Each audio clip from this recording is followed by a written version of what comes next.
keluarga fermentan di seluruh Indonesia, welcome back to Rumah Fermentan. Guys, hari ini saya akan memberikan tips and trik yang sangat penting untuk kalian semua ya. Tips and trik apaan tuh? Ya, tips and trik bagaimana menilai aglonema yang sehat dan mana sih yang kurang sehat ya. Ini lumayan penting ya untuk kalian yang doyan beli aglonema online ya. Ditonton videonya sampai habis. Check it out.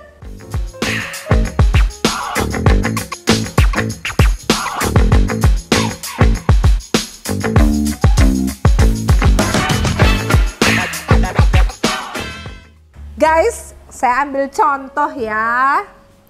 Nih ya. Ini aglonemanya saya beli online ya. Saya beli online, ini baru saya beli kemarin. Dan ini masih ada di dalam pot lamanya ya. Ini aglonema online, nanti saya ambil contohnya juga yang ini saya beli online juga ya. Nih, jadi ada dua tanaman di sini ya guys. Dua tanaman di sini.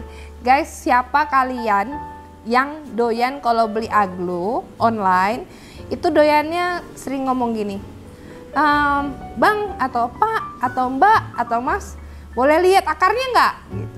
Siapa yang doyan kayak gitu? Ayo angkat tangan, angkat kakinya. Oh, tidak usah diangkat kakinya ya guys. Jadi buat kalian yang doyan kalau misalnya beli aglonema itu dilihat dong akarnya. Guys, saya harus bilang sama kalian ya guys. Patokannya itu sebenarnya bukan di akar ya. Akar itu hanya faktor kesekian dah ya. Kesekian yang mempengaruhi kalau kita baru mau beli. Karena apa? Saya pun kalau beli aglonema itu saya tidak menilai akarnya. Karena kalaupun tanaman itu datang di tempat saya akan tetap meriset dia gitu ya. Nah, ini ada dua aglonema yang saya beli online. Yang ini udah saya reporting ya guys. Yang ini belum kita reporting ya. Yang ini belum saya reporting. Nah, satu yang perlu diperhatikan saat kita beli aglonema online adalah dilihat daunnya ya. Dilihat daunnya. Oh, daunnya bagus seperti ini, kuku-kukunya sehat ya. Terus kita lihat warnanya bagaimana, pucet enggak gitu kan. Nah, kayak yang kemarin sebelumnya yang saya di video sebelumnya itu ada aglonema veronica, warnanya itu agak pucet ya guys. Yang ini tuh warnanya agak pucet ya, tidak seperti yang seharusnya ya. Jadi dilihat dari itu, daunnya, kuku-kukunya sehat enggak, warnanya gimana, oke enggak gitu ya. Walaupun ya ada faktor di mana tempat kita beli itu bisa aja kameranya resolusinya kurang baik ya. Di luar itu pasti kita bisa melihat ya, oh ini aglonemanya sehat dari daunnya. Yang kedua lihat ukuran daunnya ya guys. Seperti ini dia daunnya, ini dari mengecil, lalu dia membesar seperti ini ya, membesar.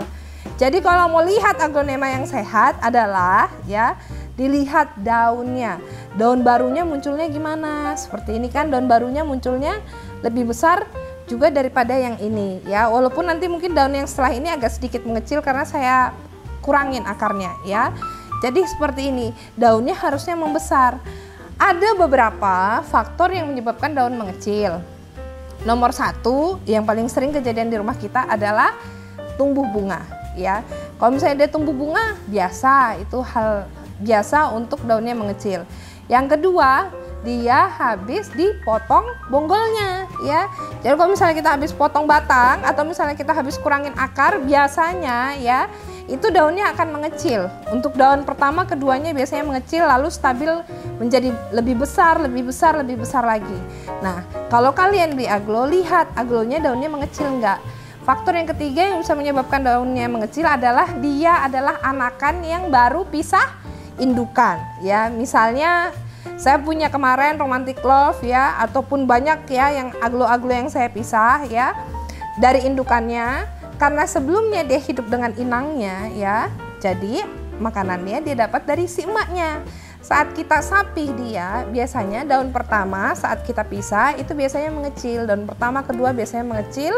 Nanti bertambahnya akarnya, akar-akar barunya muncul, dia akan semakin membesar. Dan yang keempat guys ya, yang keempat adalah aglonya itu sakit guys atau kurang sehat ya. Jadi kalau misalnya aglonya sakit itu terlihat, kok daunnya besar, terus mengecil. Oh, ada something wrong nih gitu, ada sesuatu yang salah nih. Oh, ternyata memang ada akarnya yang lonyot atau yang membusuk di bawah ya. Itu akar-akar lamanya bisa membusuk dan lonyot yang akhirnya membuat nutrisi yang dibutuhkan tanaman berkurang, akhirnya daunnya jadi kecil seperti ini ya. Ini dianya awalnya besar terus ini kecil. Kemungkinannya ada dua sih yang ini ya. Nanti kita lihat, kita bongkar. Kemungkinannya bisa dia pasca potong pucuk ya. Itu yang tadi yang termasuk pisah anakan. Yang nomor 3 tadi kan pisah anakan termasuk potong pucuk di nomor 2 ya. Dipotong bonggolnya yang akhirnya membuat daunnya mengecil. Kita lihat ya guys. Nah, jadi guys, kalau kita beli aglo kan biasanya ya si penjual aglo itu begini nih, balikin akarnya gini, nih balikin gini, Bu, Bapak, akarnya bagus, nih akarnya bagus, menjalar kemana-mana gini ya, kan keseringan seperti ini ya guys, keseringan seperti ini. Tapi coba lihat, aglonya ini akarnya seperti ini ya, aglonya akarnya seperti ini, tapi daunnya mengecil guys, tuh ya, daunnya mengecil. Nih seperti ini ya, daunnya mengecil ya. Kenapa kok bisa? Ini kan mengecil.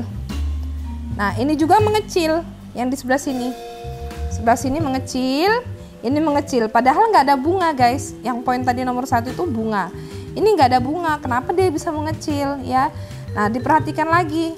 Pas saat kita bongkar itu akarnya seperti ini, masih seperti oke-oke aja. Nah coba kita perhatikan lebih dalam lagi ya guys. Ini kita lihat nih. Jadi kalau misalnya lihat aglo itu jangan lihat akar ya. Akarnya sebanyak ini tapi daunnya mengecil. Ayo, kenapa dia ya? Bisa jadi juga maka akar-akarnya dia ini bukan akar yang aktif, atau bisa jadi dia potong bonggol ya. Wah, nih ya. Sepertinya udah ketemu jawabannya ya. Nih, sepertinya udah ketemu jawabannya. Ini tanaman-tanaman yang pasca potong bonggol ya, atau ada sakitnya nih. Coba kita lihat ya, nih kita lihat lebih dekat. Oke guys ya, ini sepertinya ya kalau kita analisa, ini kan akarnya seperti ini nih, masih ada yang bagus seperti ini ya, tapi ada juga akarnya yang ujungnya sudah seperti ini tuh, seperti ini tuh kayak gini ya. Yang akar aktifnya itu ini akar aktifnya ya, akarnya masih bagus, putih-putih bagus, tapi perhatikan ya, ini sepertinya dia dipisah dari bonggol tuanya,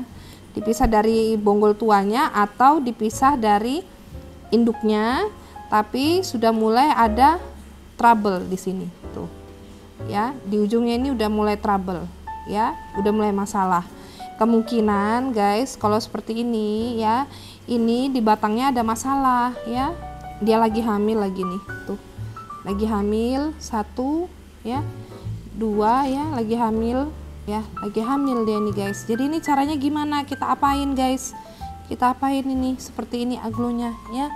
Ini kita kalau melihat tanaman-tanaman seperti ini ya, kita perlu peka ya, kita perlu peka. Yang pertama kita lakukan adalah dikurangin akarnya ya. Ini kita kurangin akarnya nih ya, akarnya yang sudah nih, yang ini juga nih kita kurangin ya. Ini kemungkinan baru pisah dia guys. Lalu ini juga dikurangin tuh, akar-akar yang ujungnya tidak putih ini semuanya saya kurangin ya. Saya nggak mau nanti dia bikin masalah ya. Nih kita kurangin ya guys. Lalu ini kan udah mulai membusuk nih bawah nih ya, ini udah mulai membusuk ya. Ini curiganya sudah mulai ada penyakitnya dari sini guys, mungkin ya ini telat pisah dari bonggolnya ya. Ini udah mulai ada penyakit ya guys. Kalau kayak gini guys ya, ini caranya adalah kita potong. Ini akar 1, 2, 3 ya. Lalu ini daun paling bawah nih ya, ini daun paling bawah. Ini kita pisah ya guys, kita potongnya di sini. Di sini pas di tengah-tengah aja ya tuh.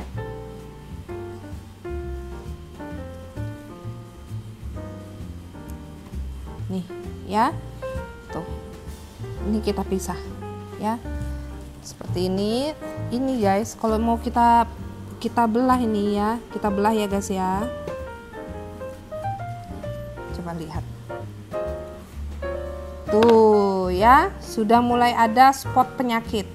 Ya guys, tuh ya. Udah mulai ada spot penyakit di sini. Ya. Kalau sudah seperti ini, udah ada tanda-tanda spot penyakit ya, bahkan ini udah mulai kena nih guys. Nih. Ya, udah mulai kena tapi warnanya masih samar-samar ya. Tapi ini udah mulai naik ya. Ini udah mulai naik ya. Sebelum penyakit yang ini tadi guys, coba kalian lihat seperti ini. Kalau kita beli aglo-aglo yang seperti ini ya, lalu tidak kita riset ya, tidak kita riset alamat guys, ini guys, alamatnya apa? Alamatnya sebulan mati ya, karena ini daunnya sudah mengecil padahal akarnya bagus. Kenapa Bu, kok bisa ya akarnya bagus tapi kenanya di batang? Bisa, karena bisa aja dia di hidup yang sebelumnya juga tidak hidup dengan cukup baik, cukup nutrisi ya. Makanya kalau saya kayak gini, saya beli, saya perhatikan bawahnya. Oh, kayaknya udah mulai ada something wrong ini ya, ada sesuatu yang salah. Langsung kita buang, padahal akarnya masih kita anggap oke lah ya. Tapi seperti ini, dianya ternyata sudah ada penyakit. Ini busuk guys, coba lihat nih ya. Ini bukan hanya sekedar penyakit, tapi dia sudah mulai naik ya. Makanya akhirnya pucuknya jadi bermasalah. Kalau batang yang kena, tidak ada cara lain, potong batangnya ya. Jadi bukan sekedar motong akar, tapi batangnya dipotong ya. Itu tadi tips saya saat kita membeli online ya. Ini kita rendam dulu ya guys, seperti biasa. Nih ya, saya kasih rendamannya ya. Di sini agak banyak. Oke. Nah, seperti ini ya. Yang ini saya rendam di sini ya, saya rendam ya. Lalu yang ini ya, yang ini, waduh, ini padahal ada tunasannya ya guys. Ini kita buang semaksimal kita bisa ya. Nih saya potong lagi, karena di sini udah ada pembusukannya guys. Yang di sini udah ada pembusukannya. Ini kalau kita tanam kayak gini ya, pasti die deh, pasti busuk, pasti busuk. Lalu ini kita kurangin akarnya ya, karena untuk pertumbuhan tunas tidak diperlukan akar yang banyak sekali, tidak perlu ya. Jadi ini kita kurangin akarnya. Ini masih ada red spotnya nih, ini masih ada red spotnya. Nanti saya kasih tahu caranya ya. Ini saya potong lagi di sini. Ini saya potong lagi di sini. Oke, ini yang sering ditanya nih. Ini kalau kayak gini saya buang nggak nih? Soalnya kalau kita potong-potong pun kan akan muncul nih red spotnya, pasti akan jadi problem, jadi masalah. Guys, tanaman yang kayak gini-gini, tadi ini kan cairan verliquid ya. Ini saya cemplungin di sini nih ya. Lalu ini akan saya rendam kurang lebih 24 jam. Ya, untuk tanaman-tanaman yang ada spotnya, penyakitnya kayak gitu akan saya rendam sama 24 jam, dan cairan verliquidnya saya tambah jadi 20 ml ya per liter. Ini satu tutup botol saya masukkan lagi ke dalam. Tuh ya.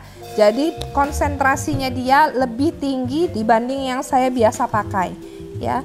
Untuk tanaman-tanaman seperti itu supaya saya meningkatkan daya hidupnya dia ya. Daya hidupnya dia saya kasih cairan verliquidnya 20 ml per 1 liter, lalu saya rendam selama 24 jam. Ya guys, jadi nanti ini aglo-aglo ini akan saya rendam besok. Saya tanam besok guys ya.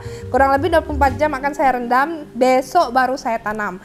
Ya, nanti akan saya videokan lagi saat saya menanamnya. Oke?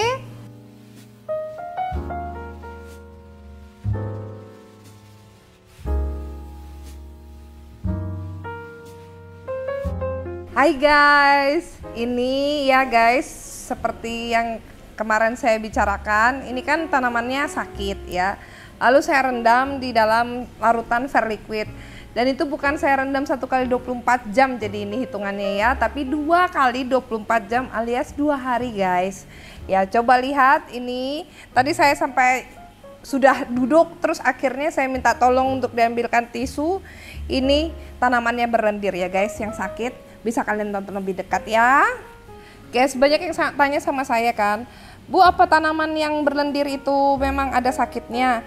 Kecenderungannya gitu guys, coba lihat ini ya, tuh, nih, tuh berlendir nih, Tuh. Ya, kemarin kan kalian lihat ya, ini tanaman ada red spotnya tuh. Nah, ini cuman belum ada yang pernah meneliti ya guys. Kenapa ini berlendir? Karena belum pernah ada yang melihat lendir ini di bawah mikroskop perbesaran 4000 gitu. Ini udah direndam 2 hari, di 2 hari 2 malam ya, di dalam Verliquid. Tapi ini nggak bonyok nih, tuh. Nggak bonyok ini ya batangnya nih, saya tekan-tekan kayak gini ya, nggak bonyok. Ini nanti kita bersihkan aja lendirnya ya. Yang ini juga kita lihat. Oke, si pucuknya ini, oh pucuknya nggak terlalu berlendir guys. Nih, yang ini pucuknya tidak berlendir, ya. Ya kita harapannya sih udah selesai penyakitnya gitu ya. Kita harapannya sih udah selesai. Nih, seperti ini. Nah kalau misalnya saya udah rendam di Verliquid kayak gini ya, kadang-kadang ya itu saya kalau misalnya pas memang tidak ada povidon iodin ataupun kapur sirih ya, ataupun kapur sirih itu ya sudah langsung saya tanam aja ya guys, seperti ini. Kalau misalnya memang tidak ada kapur sirih, copot nih akarnya ya, kayak gini langsung saya tanam tanpa saya kasih itu ya. Ini kita tanam, ini langsung kita siapkan potnya ya. Ini kita siapkan fermentannya. Ini fermentannya masih ada nih, yang ini. Oke. Lalu ini ya, jangan ditanam di pot yang sama. Ini kita tanam di pot yang berbeda. Sampai mungkin sekitar setengah tangkainya tertutup. Nggak apa-apa, nggak masalah ya. Lalu siapkan yang ini ya. Ini akarnya 2, cakep-cakep sudah, nggak apa-apa. Yang satunya itu lepas, saya nggak tahu kenapa lepas dia ya. Mungkin sebelumnya sudah memang tidak baik kondisinya. Akhirnya saat direndam yaitu goyang-goyang mungkin kemarin sempat, akhirnya lepas dia. Tuh, seperti ini. Langsung saya tanam. Nanti kita lihat ya. Lihat updateannya di IG, di Instagram. Karena kalau di Instagram saya tuh sering posting atau sering live gitu, saya sering lakukan. Jadi nanti kalau misalnya ini setelah berapa hari kita lihat bagaimana perkembangannya. Kalau perlu nanti bulan depan lah bisa kita cek. Mudahan stop sudah penyakitnya, tidak ada di batang yang ini ya. Kalau tidak ada di batang yang ini dia tidak akan mengalami pembusukan. Cara mengetahuinya gimana? Itu sudah saya kasih kontennya ya. Nanti ditonton aja kontennya, apa sih yang perlu diperhatikan dalam meriset tanaman itu apa aja. Tuh, ya. Selesai. Ini pakai fermentan premium ya, pakai fermentan premium yang 2 kg. Dah? Oke? Guys, itu aja video kita ya. Buat kalian di rumah, itu cara kita melihat atau menilai tanaman-tanaman mana sih yang kira-kira patut kita beli, atau tanaman-tanaman mana sih yang sehat, atau mana tanaman yang kurang sehat. Biar kita tahu cara penanganannya ya, dan apakah perlu kita beli ya guys ya. Lalu saat kita sudah repotting, kadang-kadang kalau sudah kita rendam di Verliquid kelihatan kok batang yang sakit. Batang yang sakit itu biasanya berlendir. Walaupun belum ada secara sainsnya ya, dilihat di bawah mikroskop kira-kira itu kumannya ada kuman apa aja. Tapi kalau misalnya yang sakit biasanya memang lebih cenderung berlendir. Ya, seperti itu aja sih saya kalau melihat patokannya ya. Oke, itu aja video kita guys. Ini habis ini saya akan siram. Saya akan siram ngocor dia pakai air mengalir, air bersih. Lalu saya akan berikan cairan Verliquid yang tadi rendaman ini. Apakah masih bisa saya berikan ke tanaman ini? Bisa ya. Setelah saya siram ngocor akan saya berikan cairan Verliquid. Dan coba lihat ya guys. Ini 2 hari loh. 2 hari tanpa media. Setelah saya potong, saya rendam di Verliquid ya, tanamannya masih tegak loh, tanamannya masih tegak, bahkan yang bawahnya pun masih tegak. Ya itulah memang aneh bin ajaibnya fermentan dan Verliquid ya guys. Oke, ditonton videonya semuanya dari awal sampai akhir, jangan di skip atau jangan dicepetin ya, jangan dicepetin supaya nanti hikmahnya itu kalian dapat semua secara sempurna. Oke, di like videonya, di sharing ke teman-temannya yang lain, dan diberikan komen di bawah kira-kira misalnya kalian ada pertanyaan apa. Oke, thank you guys for watching. Salam sehat, salam hijau dari Rumah Fermentan. Bye!